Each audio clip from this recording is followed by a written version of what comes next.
Hola, ¿cómo están amigos? Soy Gustavo González.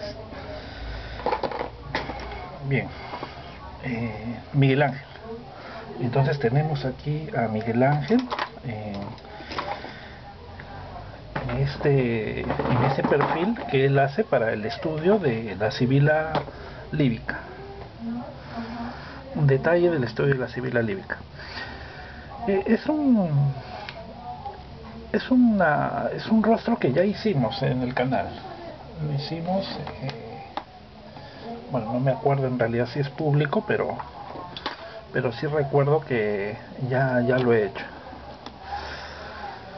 Pero veamos nosotros en términos de observación de proporciones parecidos, ¿no? ¿Qué cosa es lo que estamos viendo ahí? Tengo en mis manos un polícromo sanguina. No, es un lápiz de color, pero es exacto el color de la sanguina. Entonces veamos, tengo acá mi hoja para hacer ciertos estudios y primero hay que situarnos en el espacio para manejar la perspectiva. Hagámoslo por medio de bocetos, ¿no? Si nosotros intentamos hacer la cabeza como un concepto de forma volumétrica sencilla, recta, entonces imaginaríamos un plano así y lo estamos viendo desde arriba, ¿no es cierto? Desde arriba, entonces tendríamos que imaginar algo parecido a un cubo recto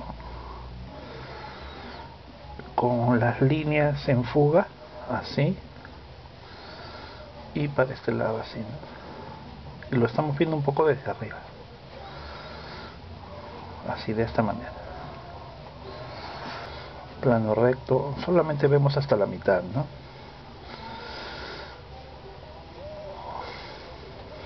Y las fugas hacia abajo también. Luego, entendido esto, ya entonces podemos determinar que si el punto de la ceja está aquí, el otro está acá abajo, en diagonal. Las líneas de la nariz también deberían ser así, y las de la boca también, en los ejes así, en diagonal. Las formas de arriba están más cerca de nosotros y están más grandes. Veamos, ¿no? Esta medida que se suele utilizar llega hasta aquí y la línea de la frente sube, es como bien grande, más de lo que acostumbramos a observar siempre, ¿no? Entonces veamos ahora, pero con trazos más circulares, la forma de la frente. O sea, ¿cuál es la forma de la frente? Observemos, ¿no? Bien, el cráneo está acá y baja. Vemos entonces que forma como un rombo muy perfecto y boleado en los bordes, ¿no? De aquí a acá.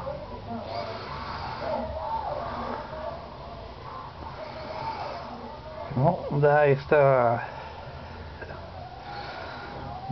forma, este rombo. Esa geometría se repite un poco por acá, se forma como otra especie de rombo. Ahora, estas son formas geométricas, estoy tratando de observar la punta de la nariz y el resto, ¿no? Así como una forma geométrica.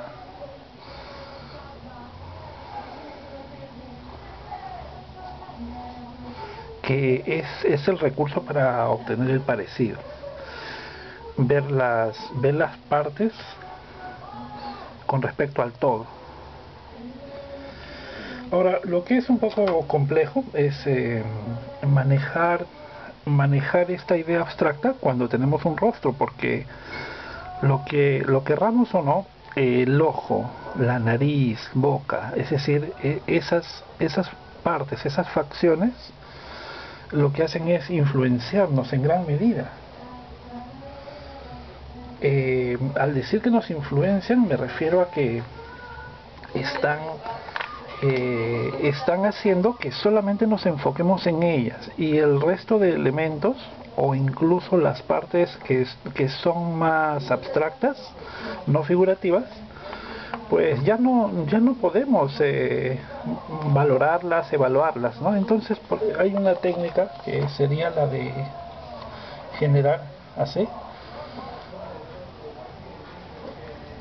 una eliminación momentánea del rostro y observar qué cosa es lo que ocurre ahora en el resto de elementos, ¿no? Ahora tengo esta parte que forma como un triángulo,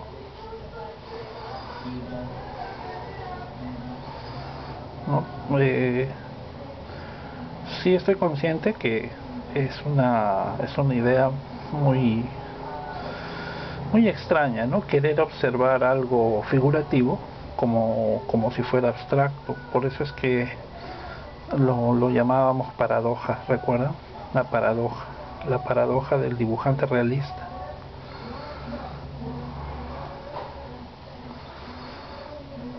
Bien, entonces sin esa área de que hace gran influencia en lo que vemos, tengo una visión ya de lo que queda, del resto. Pero me refiero a que es una visión más objetiva.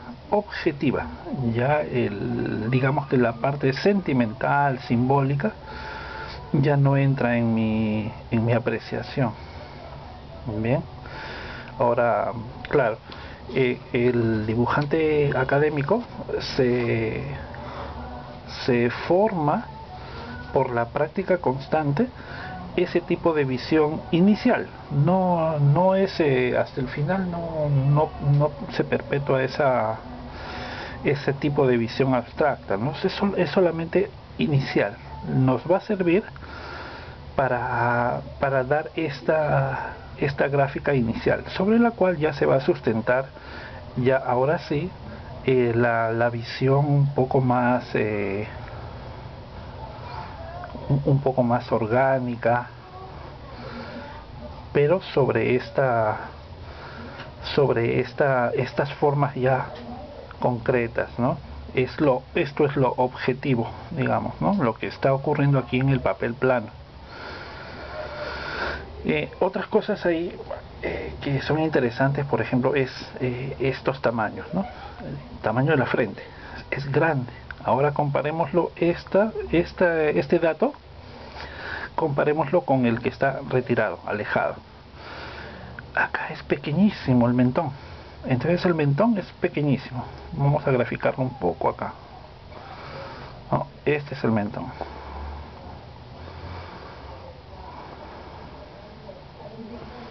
Es muy pequeño.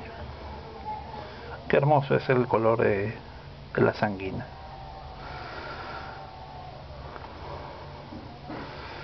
En cambio, la frente es enorme, es muy grande.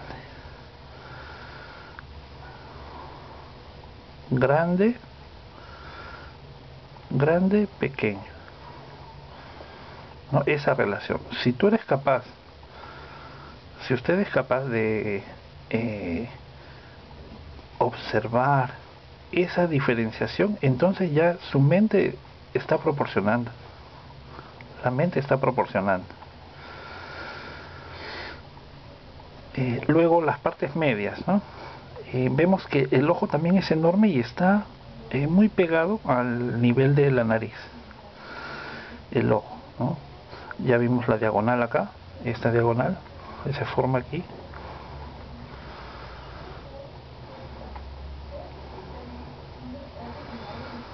Y el globo ocular, ¿no? El párpado y el globo ocular tienen una forma grande, bastante grande, ¿no? El párpado va a caer acá y el ojo va haciendo esta sombra que nos da un aspecto muy emotivo, ¿no? Muy tierno.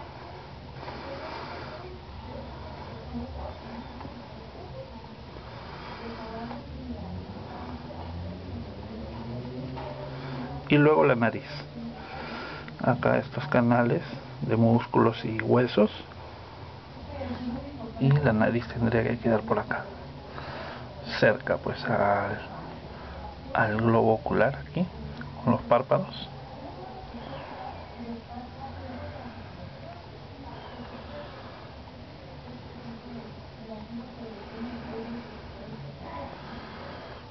¿no? Este es el nivel entonces de la nariz. Tiene una curvatura aquí y otra del ala de la nariz y luego sombra por acá.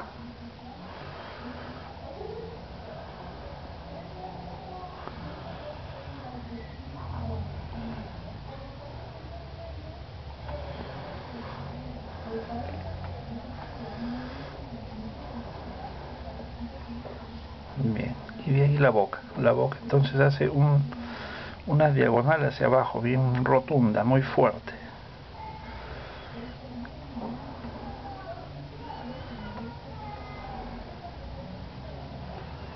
Labio de arriba, labio de abajo.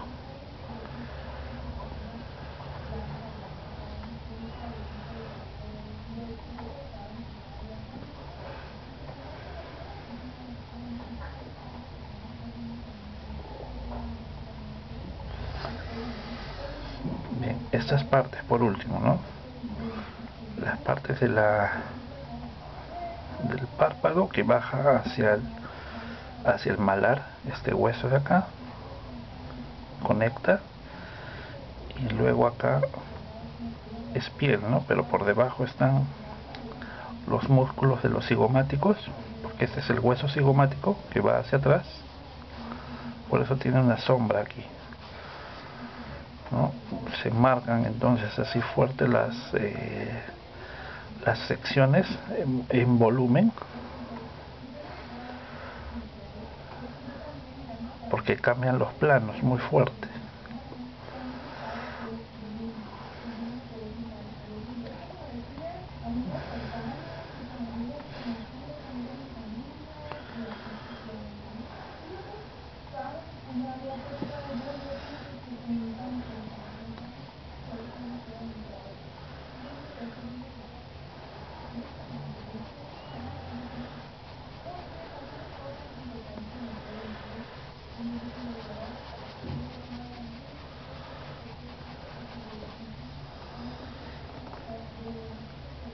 Bien. Hay un parecido también en la gráfica, es decir, la línea de acá que vemos en el frontal es gruesa. Luego esta línea es más sutil, más atmosférica, y en algunos lados vuelve a ser una línea rotunda, muy contrastante. Acá hay más relieves de la piel que cae.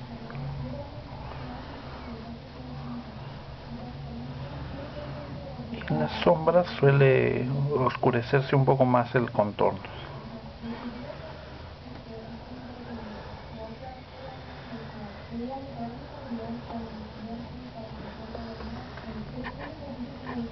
Bueno, es un deleite entonces observar cómo dibujaba Miguel Ángel.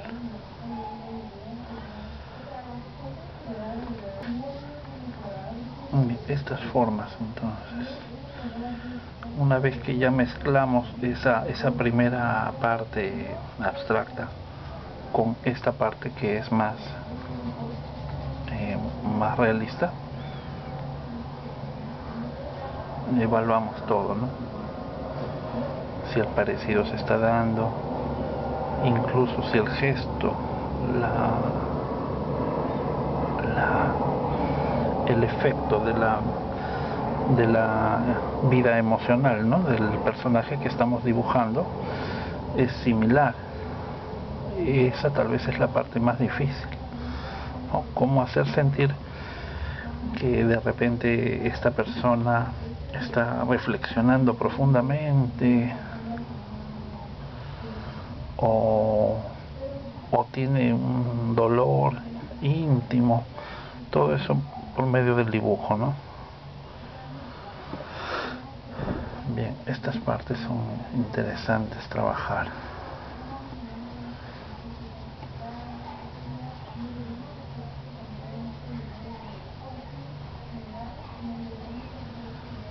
A mucha gente le gusta el dibujo clásico.